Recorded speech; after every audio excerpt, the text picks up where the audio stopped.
Hi, I'm still me, Sloan. I apologize for the bad hair day. I've been working out all day and my hair has gotten kinky as fuck and I need to take a shower and I feel sleazy. Outside of that, I've been thinking about a lot of things lately, and with everything kind of on pause because of the whole plague situation, um, I've had a lot of time to think. uh, I've been watching a lot of stuff on history because I am such a history nerd. And I've been thinking of maybe doing some research of my own and starting up a historical project. I'm not sure why or what exactly, but I want to start somewhere with Pangea just because I find it so fucking fascinating. I really do. I want to like research how and what happened with the split of the continent and all of that shit. And if I find it interesting enough, maybe I will, let it trickle out to you guys too. But for now, I'm going to keep my nerddom to myself. Um, that being said, there is a little piece of history that I wanted to get to. I'll probably make another video for that. I forgot what I was going to say. God, this is so unlike me. Hold on, this clip is giving me a headache. So sorry. Ow. I know. Terrible. Terrible hair. I apologize again, because my hair is really, ow, driving me nuts today.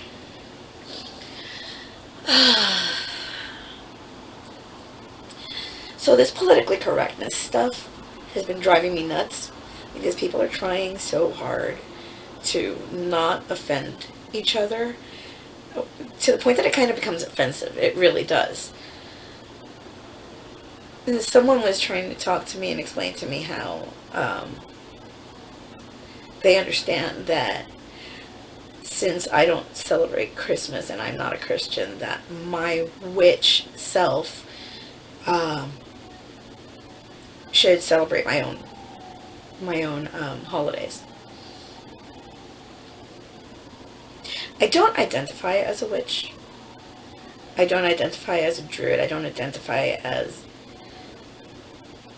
well, I do kind of identify as a pagan, but not because that name correlates with my religious beliefs.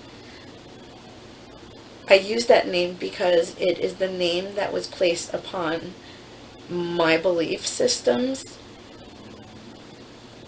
in ancient times by the Catholic Church or by Christians. It is a name that has been tied to my people for a very long time, longer than I've been alive, so there's that. But it's not a name that I feel describes me, particularly in my belief system. I was watching a historical thing on YouTube. I subscribe to so many historical pages. Fuck you. I subscribe to so many historical pages. So when I'm watching a thing and it really just intrigues me and I sit there and I'm hardcore into that and I'll fall down that rabbit hole. And I do that very fucking often. They're explaining how druids, they weren't sure what druids were and that there were a lot of them and there were 3 different factions of them. I actually do know what druids were. I'm not going to sit here and explain them now, but they worked very closely with the types of priests that, well, back in those times, the religious leaders, the head religious leaders, the ones, thank you, the ones that were most trusted by the king, stood by the kings of those times and gave them counsel. Merlin, the Merlins were, yeah, there were more than one. That's how the dude lived more than a couple 100 years. They were selected to sit by the king and advise him. The druids themselves were more of an ecumenical church. While they taught about all of the gods and explained to their people why each one was different and why each one served a purpose for their people. They also taught their people how to fight and how to farm and how to be strong and how to maintain themselves as a society. And I always thought that was very interesting. And while I'm watching this, the guy never brought any of that up. And I'm thinking, it kind of makes sense because the word Wicca means craft of the wise. And part of the wisdom behind that is that for a very long time, these old religions have been passed down from family member to family member, or from someone to someone they trust.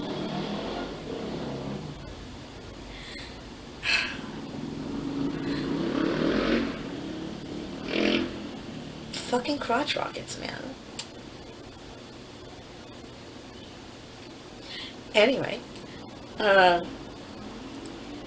it's passed down from person who's trusted to person who's trusted to person who's trusted.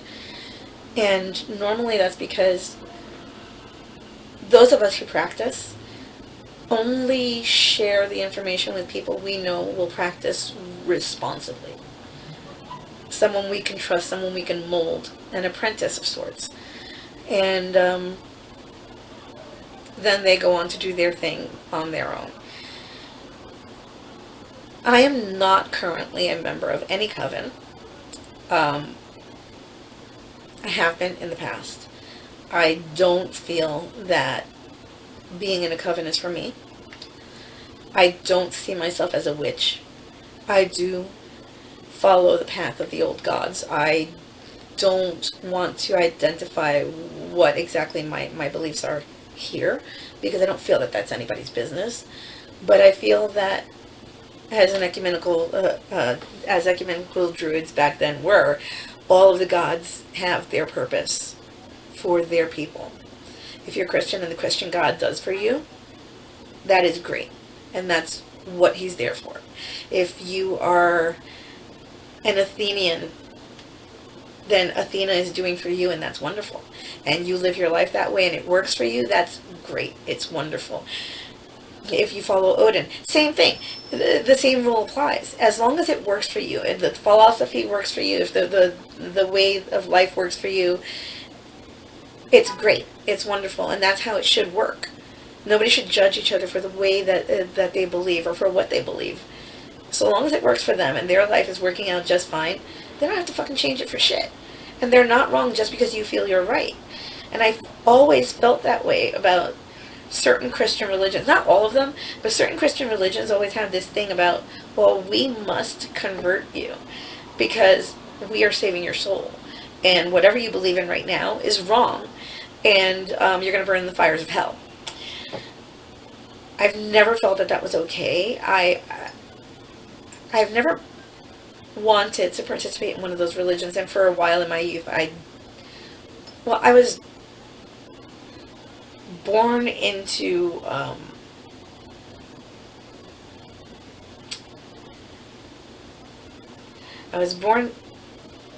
family of Jehovah's Witnesses. And I made my parting from that when I was about 15, 16 years old. And in that time, I was on this major religious quest. I wanted to find something that would ground me, something that would really strike a chord with me, something that really made sense to me, that I could hold on to, something that would make the world make sense. Because at that point in my life was really, I was very close to becoming a walking train wreck. And I knew it. And I was 15. I was a kid. And I knew it. I knew I was minutes away from becoming the next, cautionary tale. And I thought, because my parents had tried it before. They sent me away to find God and get saved. And it didn't work then. And so I thought maybe it would work if I did it on my own, because maybe seeking out God would, fix me. And I can tell you now It did not. And after studying 35 different religions, 17 of which were Christian, I've realized that the path I'm on is the right path for me. And the path I choose is the path that's best for me. And I believe, genuinely believe down in my heart, that people who are genuinely happy in their lives and have a belief system, and that belief system is working for them, then they deserve to be happy. And their belief system is just what they need. I wouldn't knock anyone for being Christian, just as I would hope that nobody would knock me for being what I am. And again, I'm not going to sit here and say what or how or where, but again, because that's nobody's business, but I feel that all of us should take a little more of an open, keep a little more of an open mind, because it wouldn't be cool if I was to knock on your door in the morning and tell you, hey, listen, you're going to burn in hellfire if you don't turn around and convert to my God. It wouldn't be right. I've always hated that. And when I was a child and I was doing it, I hated it. And I understood that I was bothering these people. And I knew how bothered they were by the way that they stood at their door, or the rolling of the eyes and the sigh and everything. I hated it. And I hated it because I knew it was wrong. For me. I knew that I shouldn't have been there. I had no business being there. I had no business preaching a religion to people that I did not believe in. Not even a little bit. I went on a really, really long search for the path that I should be on. And it took me about 12 years. Now, I don't recommend to anyone go from church to church and search for yours. Search for the one that makes you feel whole. But if you're a person like me, and you're stubborn, and you need to see it, and you need to taste it, and you need to know what it's about, well, then I guess the only path you have is to go to a million different churches and go through all the services and study their holy books so that you can see. I really do wish that the Library of Alexandria was still around, because that is a place that I would read every single text in that place. Not because I would expect to convert, but because I find that shit so interesting, so intriguing. You know, I don't regret going to all of those Christian churches, because it gives me some insight into my Christian neighbors, into the Christian people around me. When they say Merry Christmas, I smile and nod, and I say season's greetings, or, you know, happy holidays. My neighbors know me. They've known me for almost 40 years. They don't say Happy Christmas to me. They don't say Merry Christmas or anything like that. They say, you know, season's greetings, and they give me a hug, because they have known me all my life, almost, you know, but they show respect to me because they do know me, and I show respect to them in turn, and I know them, and I respect them, and I give them their beliefs. And showing respect to their beliefs doesn't mean I go over there and say have a Merry Christmas. I tell them, oh, I hope your Christmas is great, because I'm a good neighbor, but not because I celebrate Christmas. I actually don't.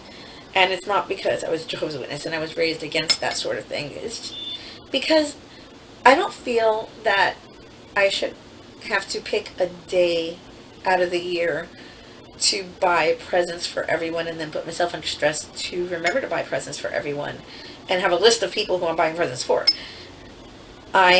Throughout the year, whenever I go shopping or whatever, I'm on Amazon and whatnot, and I see something cute and I go, oh my God, that has this person's name written all over it. I will buy it for them. I will drop ship it to them, and sometimes I do it anonymously. Sometimes I send them with a whole letter of why I sent it to them. Like, oh my God, dude, I was walking through this thing and I needed to send it to you because blah. And it would be like a 10-page letter. It doesn't matter. But it's because my gifts come from the heart. My gifts are genuine in nature. I don't need a holiday to tell me to buy you something. I will buy it because it reminds me of you. I will buy it because, oh, that person said they needed some of these. I'm going to go get them some. And I will. My son right now and I are kind of like at this impasse. He makes money and I don't. I'm okay with that. I don't live above my means, and I'm fine with that. Because for the most part, my life is comfortable. I don't need for very much. My bills are all taken care of. My rent is paid, and I don't need for much more than that. He and I both play guitar. I have an electric acoustic, and an acoustic. He gave me the case for his Dreadnought acoustic to put my cheap-ass acoustic in. And so I was looking online, and this website I go to all the time, Sweetwater, I was looking at a couple of electric guitars. Not for myself, because I have one, but for my son, because he only has the acoustic.